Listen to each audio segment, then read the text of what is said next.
Hej og velkommen. Mit navn er Lisbeth Lundgaard, jeg er fysioterapeut, Metasundheds masterterapeut, og så underviser jeg på grundkurset i Metasundhed.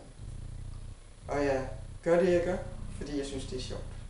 Jeg synes, det er super sjovt og spændende at møde folk i den her proces, hvor de begynder at arbejde sig ind i metasundheden. Så den her assistance, jeg kan yde, når mennesker begynder at arbejde sig ind og begynder at forstå metasundheden, hvordan det virker.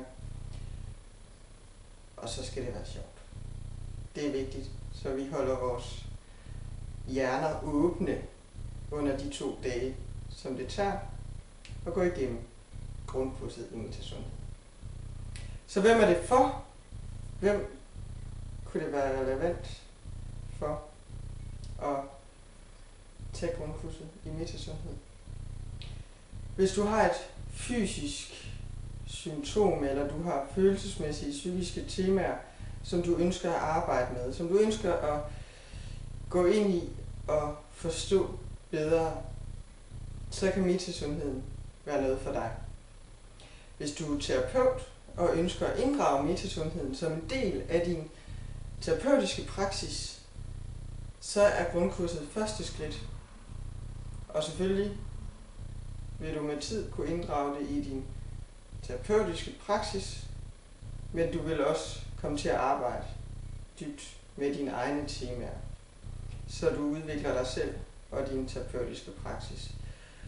Og metasundheden er for alle behandlere, så det er både for behandlere, der arbejder i det konventionelle system, og behandlere, der arbejder alternativt. Metasundheden anerkender alle former for behandling. Det handler om at finde ud af, hvad man skal sætte ind med, hvornår. Godt.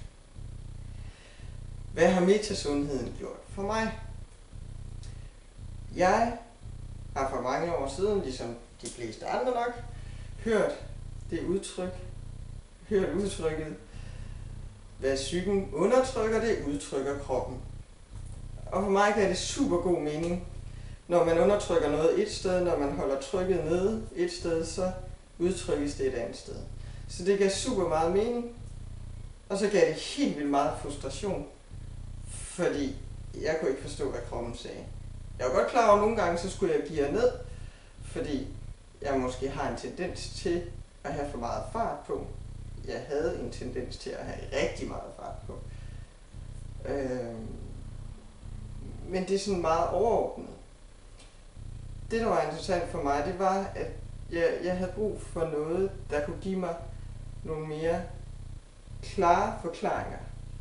Så specifikt, når jeg har det her symptom, når jeg har ondt i min mave, når der er noget med min tyktarm, når der er noget med min hånd, når jeg har problemer med ryggen, en tand, der driller, eller et eller andet. Når jeg oplever et specifikt symptom i et specifikt væv, eller jeg har en eller anden specifik følelsesmæssig udfordring,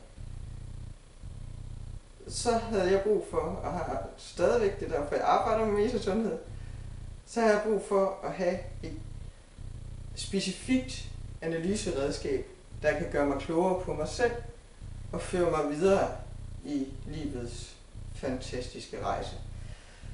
Så jeg fik for 4 år siden, der fik jeg en kronisk tyktarms diagnose.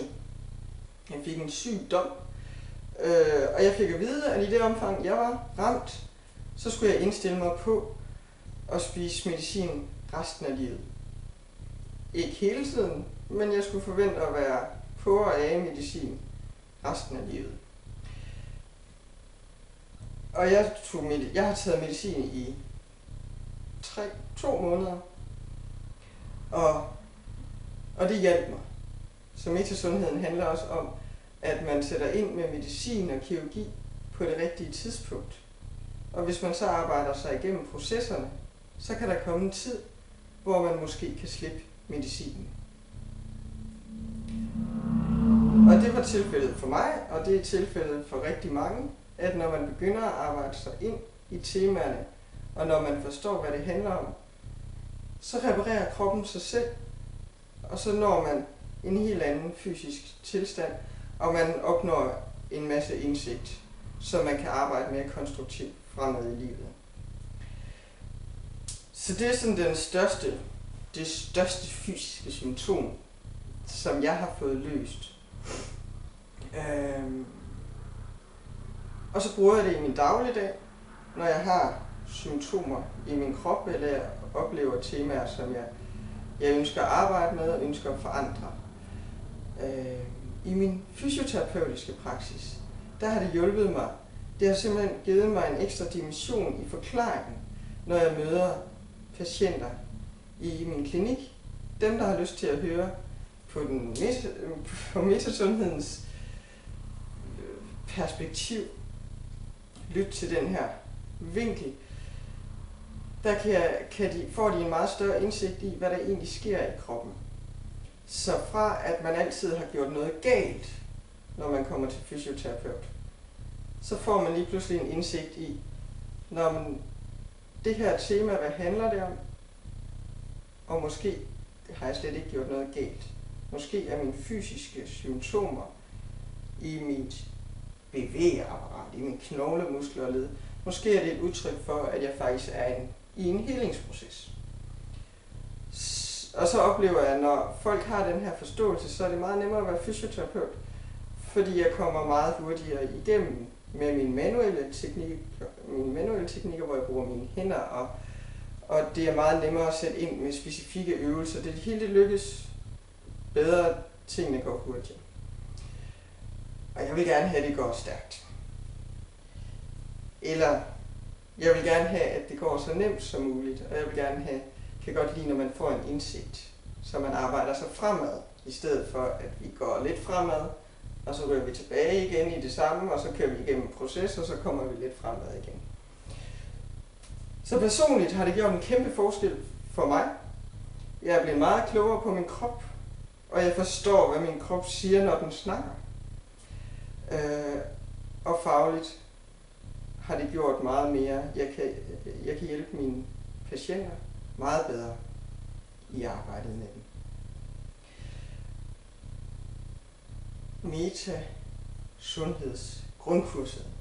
Hvad vil du lære der?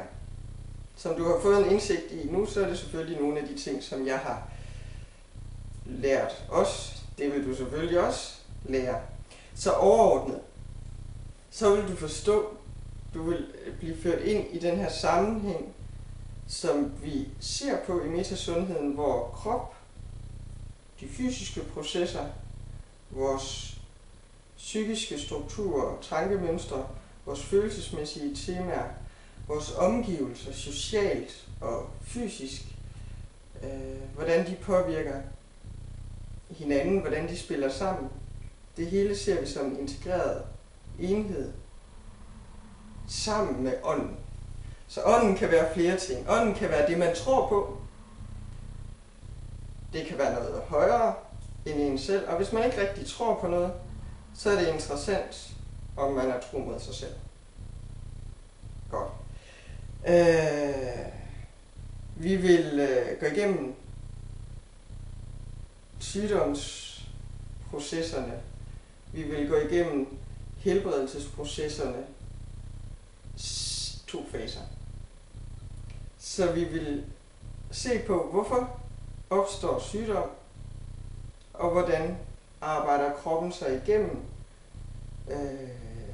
de fysiske og psykiske processer i et helbredelsesforløb. Så i metasundhed har kroppen overordnet 2 faser, som kroppen går igennem, når kroppen helbreder sig selv. Og de symptomer er også de symptomer, vi ser konventionelt. Og faserne er fysiologiske, har et fysiologisk afsæt. Så selvom man kommer fra den konventionelle verden, som jeg kom fra, og som jeg stadigvæk er en del af, så hænger det stadigvæk sammen. De fysiologiske temaer, de fysiologiske processer er stadig gyldige i metasundhed. Så det vil vi arbejde os igennem. Du vil få et indblik i, hvornår reagerer kroppen hvordan. Du vil få et indblik i, hvorfor det er biologisk. Altså, der er en logik grundlæggende, så er der en urbiologisk logik i metasundheden. Der er udviklingsmæssigt nogle årsager til, at de forskellige organer reagerer forskelligt. Og vi vil gå ind i nogle specifikke, vi kan ikke gå igennem alle organer. Det gør man, hvis man går videre for overbygningen. Men vi vil vælge nogle organer, nogle væv ud og finde ud af, hvad de temaer handler om. Hvad de følelsesmæssige temaer handler om i de specifikke organer, vi arbejder os igennem. Undervejs vil der også være øvelser, så du ligesom får lov at begynde at arbejde med systemet. Med metoden, med analyseprocessen, som metasundhed er. Metasundhed er en analyseproces, hvor man tager et væv, et symptom, arbejder sig igennem og finder ud af, hvad temaet er, og hvordan man skal sætte ind over for det.